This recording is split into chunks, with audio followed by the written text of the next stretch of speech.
เอาโต๊ะก็ไม่จีนมานั่งยังอยู่นี่สบายดีพี่น้องข้าวต้มมะลัดโดยสารน้อยสิข้าวสวรรค์เด้อแล้วต้นนะแล้วต้นสิข้าวสวรรค์สิข้าวไปหาหญ้าเพิ่นเด้อพี่น้องเด้อ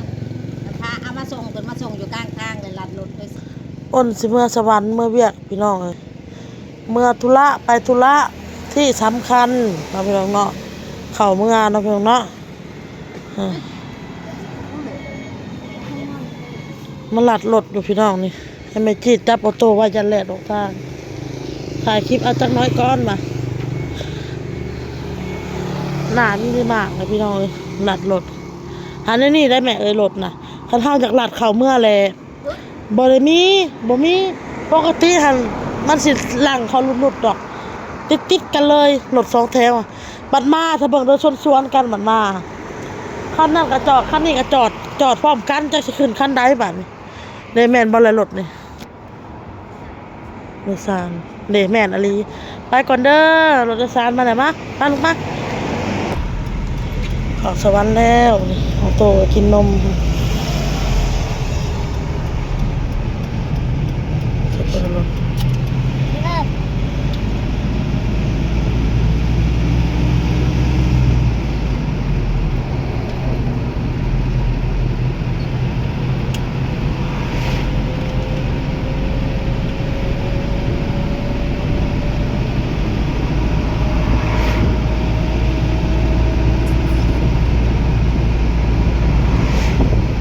แซ่บบ่ลูก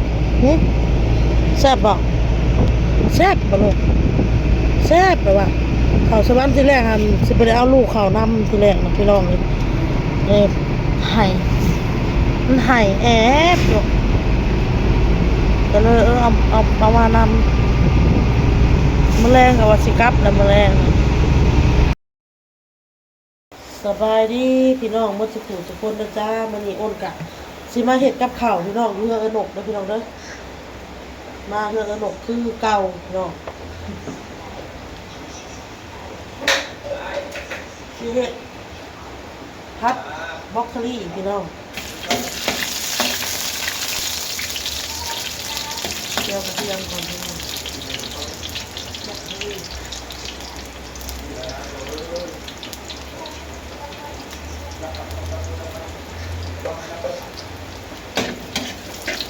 อ้นของเขามาเรียกนะพี่น้องเด้อมีเรียกจำเป็นของเขามาพี่น้อง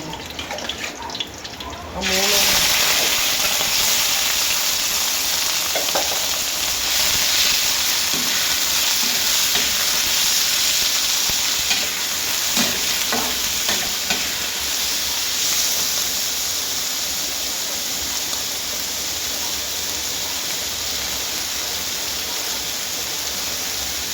ใส่ลงไป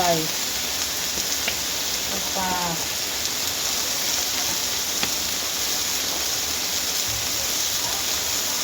น้ำมันหอยน้ำมันหอยหมดเลยหมดเลยใส่คือจะขึ้นมากกว่าจะขึ้นเลยเนาะกระโหลกระบ้านังไปจีนเลยพี่น้องเนาะว่ามันนังจีน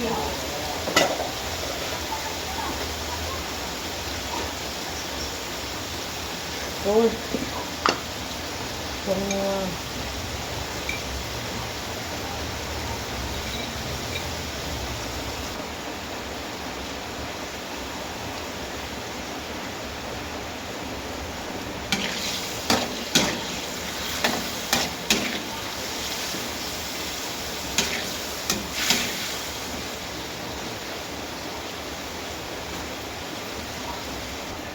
ใส่บักเล่นเลยพี่น้องเนาะ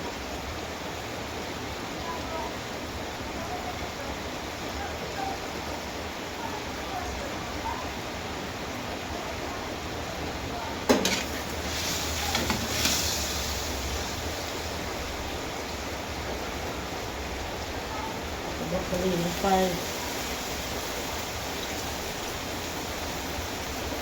บักกะหรี่ถ้ากินข้าวกินน้ำแล้วอะไรพี่น้องเอ้ยอาบน้ำแต่งโต๊ะแล้วออกไปเวียดโตทำให้ลูกพาไป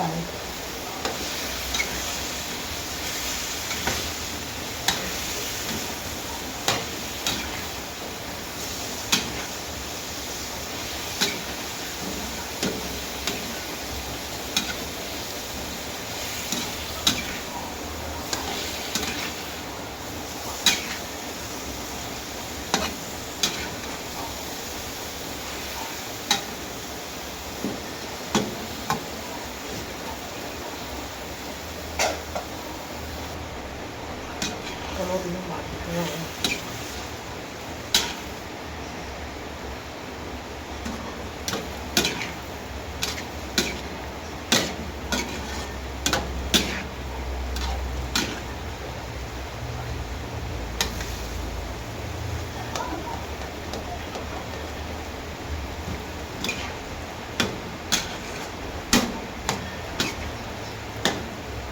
ใบนี่ก็อยากเลืองเลยเด้อพี่น้องเด้อ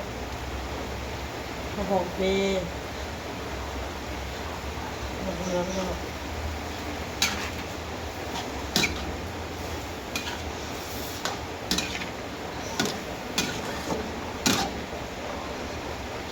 เห็ดกับข้าวนี่สิถึงปากไอ้หนกหรือเปล่าพี่น้อง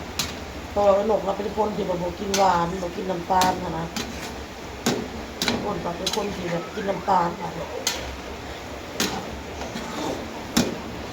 โอเคพี่น้องเสร็จแล้วเรียบร้อยพี่น้อง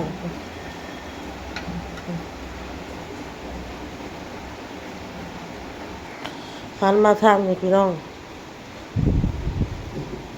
สิถ่ายให้เบิ่งเลยพี่น้องเด้อนี่แต่ก่อนก็สิ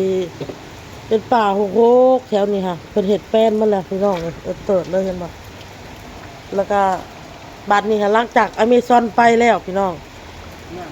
น้ำมาได้บัดนี่น้ำท่วมเนาะนกเนาะ ตะขาบโลก พี่เค็บทำว่านี่หมดแล้วน้ำท่วมพี่น้องเอ้ยฝนตกมันมือเลยย่อยหน้าย่อยตาที่ข้าวกินน้ำกะเปละช่วยๆจักหน่อยเปละอดคิดว่าน่าจะฝนจะเศร้านะพี่น้องฝนตกแล้วล่ะพี่น้องเห็นกับขอกกับข้าวกินข้าวได้ปะอีกอย่างนี้ก็ลูก เจียว เฮ็ดเพืองเดี๋ยวเฮ็ดเพืองแปลงหน่อไม้ก็มีแล้วพี่น้องบ่ให้เห็นดอก เห็นแต่อ้นกินเอาพี่น้องเอ้ยมันก็นั่งกินน้ำอยู่นี่แหละเอาเบิ่งน้อยหนึ่งเด้อพี่น้องเด้ออาสามนี่แหละพี่น้องอาหารการกินเท่าอะไรโอเคพี่น้อง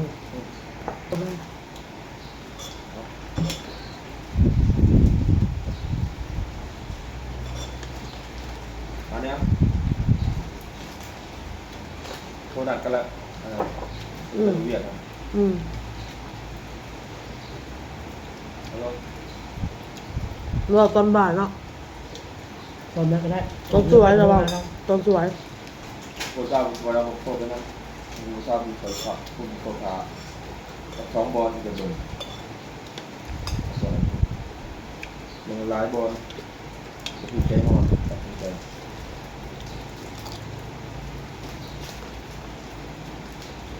โตจะชื่ออะไรนะลูกโตจะเอาหนามนั่งโซนห้องหรืออันเดิมจริงความเอาลงเรือเอาโตน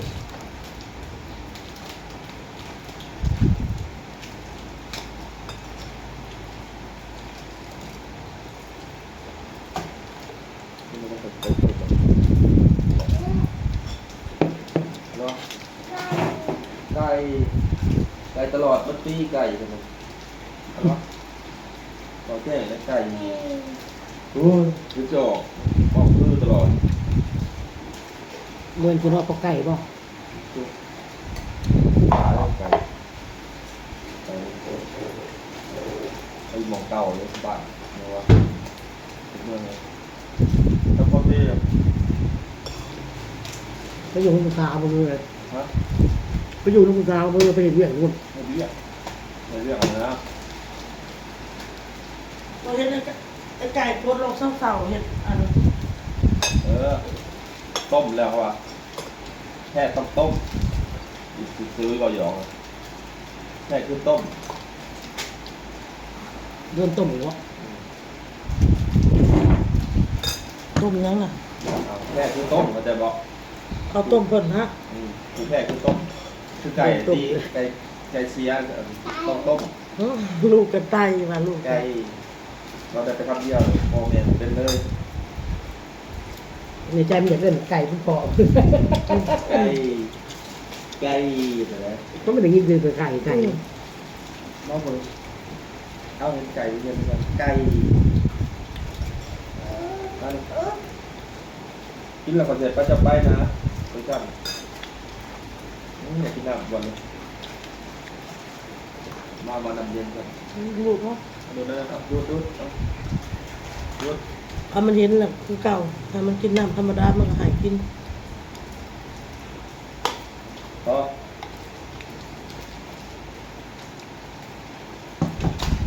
เดี๋ยวที่ข่าววันจะไปอันวะ ว่าเลยว่าเดี๋ยวจะไม่เยอะ ตัวเศร้าเนาะ เป็นด่าเขา เป็นอะไร มึกด่าแล้วเป็นหัวมันเนี่ยนกด่าเป็นหัวเฮ้อว่ะเอา เป็นในเรื่องบอกเป็น ในบ้านเนี่ย บ้านเนาะแล้วเราเดือดเท่าไหร่ ตายอยู่เนาะ โอ้ต่างกันต่างเสีย หลานเนาะ ฮะ จะมาตามหลาน ต่างบ้านก็พอเห็นแล้วเนาะมันเอา เป็นกินต่างหาก เอาคนตะโกนมันมาเลย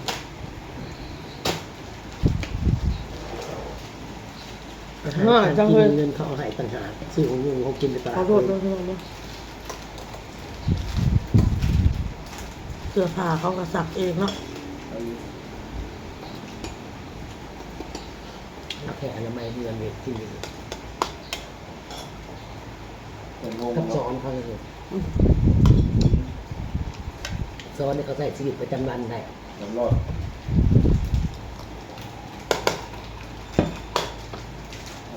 ไม่ได้หรอกเขาจะมีเห็นต่อเขาเห็นแบบเงินจนเลยคนเกิด จะยอมหักห้องเพลงหมวนเลยหมวนเสียงหวาน เขาเสียตาแต่เขาได้เสียง แม่นล่ะ เราเป็นความถนัดของคนไทยเนาะ ความสามารถ ขาดอย่างหนึ่งได้อย่างหนึ่ง เหรอเหรอเหรอ ไปละพี่น้องเอาคลิปนี้พอกับคลิปหนาอีกเรื่องนะ